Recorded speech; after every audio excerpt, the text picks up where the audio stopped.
ዜን የዜን ቡድሂዝም አጭር መጠሪያ ነው። ዜን ቡድሂዝም መልክ እየያዘ የመጣ የፍልስፍናና የእምነት ዘይቤ የሆነው በሰባተኛው ክፍለ ዘመን ሲሆን ይህ እምነት የህንድ የቻይናና የጥንቱን የቡድሂዝም ሐሳብ በተለይም የመሃያናን ባህል በመያዝ የተመሰረተ ነው።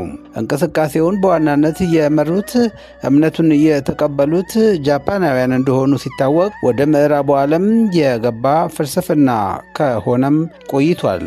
ዜን የሚለው ቃል የመጣው ከጃፓን ሲሆን ትርጉሙም በተመስጦ ማሰላሰል ወይንም ሜዲቴሽን ማለት ነው።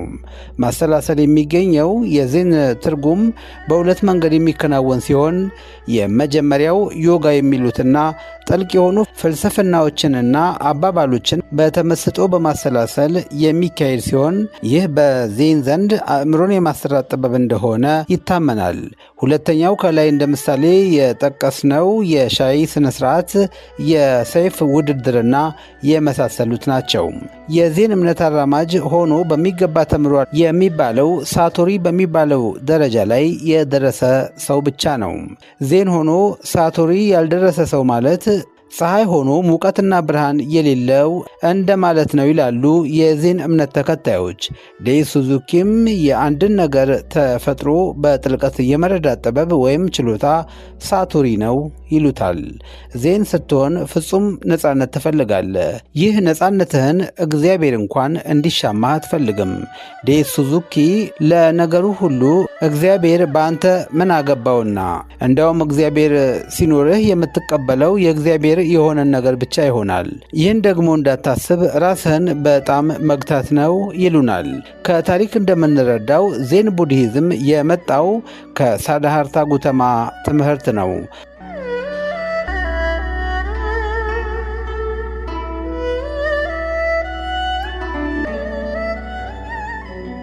ሳዳሃርታ ጉተማ ከክርስቶስ ልደት 500 ዓመት በፊት የአሁኗ ህንድ ልዑል ነበር።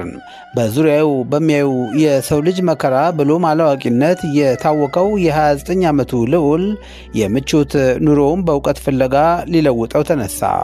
ከ6 ዓመት ዕድሜው ጥረት በኋላም ከፍተኛውን የእውቀት ደረጃ ተካነ። እንግዲህ ከዚህ በኋላ ነው በእውቀት የነቃው ወይንም ዋን ሁ ኢዝ አዌክ ተባለ። በህንድም ለዚህ ሰው ቡድሃ የሚል ስም ተሰጠው። በጥቅሉ ስናየው ይህ በእውቀት የነቃው ሰው በምድር ላይ ያሉ ነገሮችን ሁሉ ለለውጥ የተጋለጡ መሆናቸውንና ሳይለወጥ የሚቀር አንዳች ነገር አለመኖሩን የተረዳ ነው። በራሱ ቋሚ ካልሆነ ነገር ጋር ራስን ማቆራኘት ትርፉ መከራ ነው። ስለዚህም አንድ ሰው ቋሚ ካልሆነ ምድራዊ ነገር ራሱን ቢያላቅቅ ከራሱም ጭምር ያን ጊዜ ከመከራ ነፃ ይሆናል ይላሉ። ይህ የቡድሃ ትምህርት ሲወርድ ሲዋረድ ለዘመናት በተከታዮቹ ሲታመንበትና እነሱም ሲያስተላልፉት ቆዩም። ከክርስቶስ ልደት በፊት በ475 ዓመተ ዓለም ቡድሂ ዳርማ ከህንድ ወደ ቻይና ተጉዞ ይህንን ትምህርት በቻይና ምድር አስፋፋ። እንግዲህ በቻይና ምድር የገባው ቡድሂዝም አስቀድሞ በሀገሩ ከነበረው የታኦይዝም እምነትና ፍልስፍና ጋር ተቀላቀለና የቻይና ቡድሂዝም ትምህርት ቤትን አስገኘ። ከክርስቶስ ልደት በፊት በ1200 ዓመተ ዓለም የቻይና ቡድሂዝም ትምህርት ከቻይና ወደ ጃፓን ተሻገረና በዚያ የዜን ቡድሂዝም ወይንም ዜን ተባለ። የዜን ቡድሂዝም አመጣጥ ባጭሩ ይህን ሲመስል፣ ለመሆኑ እምነትና ፍልስፍናው እንዴት ያለ ነው? የዜንን እምነትና ፍልስፍና በሰፊው ካራመዱት አንዱ ዴይ ሱዙኪ መሆኑን ከላይ ገልጸናል። አንድ ወቅት አንድ የዜን መምህር ተማሪው ስለ ዘላለማዊ ሕይወት በተለይም ስለ ገነት ምን ማሰብ እንዳለብን ሲጠይቀው እሱን ለቡድሃ ተውለት፣ እሱ የኛ ስራ አይደለም ብሎታል።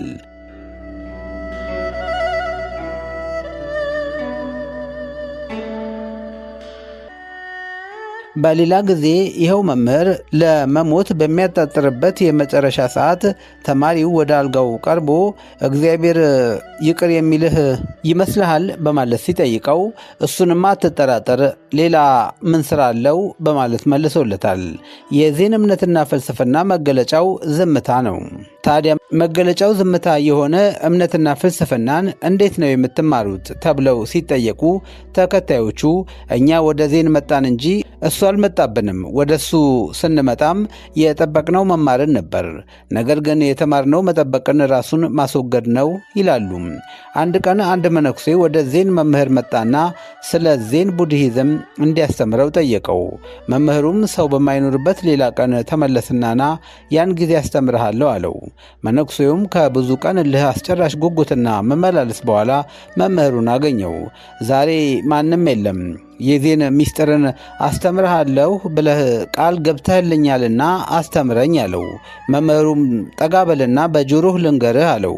መነኩሴውም ይህንኑ አደረገ። ዜን በቃልህ ሊገለጽ የማይችል ነገር ነው በማለት መምህሩ ስለ ዜን አስተማረው። እንግዲህ የዜን ተከታዮች የዝምታ እምነት እስከዚህ ድረስ ነው። ይሁንና አንዳንድ ፈላስፎች ዜን በቃል ሊገለጽ የማይችል ነገር ነው ማለት በራሱ ዜንን መግለጽ ነው በማለት ይተቻሉ። በሌላ ቀን ደግሞ አንድ ተማሪ ወደ ዜን መምህር መጣና በቃላት ንግግር ሳልጠቀም ነገሮችን መማርና መረዳት የምችልበትን መንገድ አሳየኝ አለው። መምህሩ በል ቃላት ሳትጠቀም ጥያቄህን ጀምር አለው። ነገር ግን እዚያ ላይ አበቃ። ዴይቭ ሱዙኪ እንደሚነግሩን የዜን መምህር ማለት የዛፍ ቅርንጫፍ በጥርሱ ነክሶ የተንጠለጠለ ሰው ማለት ነው። ለአንተ ጥያቄ መልስ አይሰጥም፣ ምክንያቱም መልስ ለመስጠት አፉን ሲከፍት ይወድቃልና። ስለዚህ የዜን ቋንቋ ተግባር እንጂ ቃላት አይደለም ይሉናል።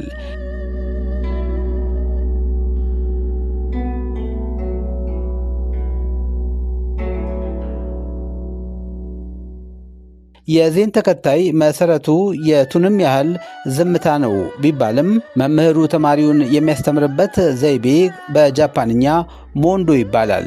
ይህም በቃል ምልልስ መምህሩ ተማሪውን ወደ ሳቶሪ ደረጃ የሚያደርስበት ነው። ስለ ዜን እምነትና ፍልስፍና ይበልጥ ያሳያሉ የተባሉትን ወጎች እናቀርብ። አንድ ቀን አንድ የዜን መነኩሴ የሆነ ወጣት ቶኪዮ ከተማ የሚገኝ ዩኒቨርሲቲን ጎብኝቶ ወደ መምህሩ ሲመለስ የክርስቲያን መጽሐፍ ቅዱስ አንብቦ ያውቅ እንደሆነ መምህሩን ጠየቀው። አንብቦ እንደማያውቅ ሲገልጽለት ተማሪው እንዳነበበና አንድ ይዞ እንደሚመጣም ነገረው። መምህሩም እስኪ ጥቂት አንብብልኝ አለው። ተማሪውም ከማቴዎስ ወንጌል ውስጥ በመሎ ተራራ የተፈጸመውን አነበበለትና ኢየሱስ ስለ ምድር አበቦች የተናገረውን ማንበብ ሲጀምር መምህሩ አቋርጦ ተነሳና አየህ፣ ይህን ቃል የተናገረው ሰው ማንም ቢሆን በጣም አዋቂ ነው። እኔም እስከዛሬ ያስተማርኩ ይህንኑ ነበር በማለት ጥሎት ሄደ ይሉናል። በሌላ ጊዜ ደግሞ አንድ የዜን እምነትና ፍልስፍና ተከታይ መነኩሴ በበረሃ ውስጥ ጠፋ። በረሃውም በውሃ ጥም እጅግ ተንገላቶ በነበረበት ሰዓት ከአንድ እንደሱ በበረሃ ጠፍቶ ከሚንገላታ መንገደኛ ጋር ተገናኝና ጉዞ ጀመሩ። በጣር ጉዞ ላይ እንዳሉ ወደ አንድ ትልቅ ቅጥር ደረሱ። ቅጥሩ ቁመቱ ትልቅ በመሆኑ በውስጡ ያለውን ለማየት ባይቻላቸውም የውሃ ፏፏቴና የወፎች ጫጫታ በግልጽ ይሰማቸው ነበር። በአጥሩ ላይም አሻግሮ ፍሬያቸው የተንዠረገጉ ዛፎች ይታያሉ። መንገደኛው በቅስፈት በአጥሩ ላይ ዘሎ በመውጣት የበረሃ ጓደኛውን እንኳን ለመሰናበት ትዕግስት አጥቶ ወደ ቅጥር ውስጥ ለመዝለል ተዘጋጀ። ዜኑ ግን ወደ በረሃ ተመልሶ ጉዞውን ጀመረ። ይህን ጊዜ ቅጥሩ ላይ ቆሞ የዜኑን ድርጊት ሲመለከት የነበረው ሰው ወዴት ነው የምትሄደው በማለት ጮኸ። በበረሃ ላይ እንደኔው የጠፉ ጓደኞቼን ይዤ ልመጣ ነው ብሎታል። እርግጠኛ ነኝ በዚያ ትሞታለህ በማለት በድጋሚ ጮኸ። ዜኑም ብቻዬን ገነት ከምገባ ከሰው ጋር ገሃነም ውስጥ ልኑር በማለት ጉዞውን ቀጠለ።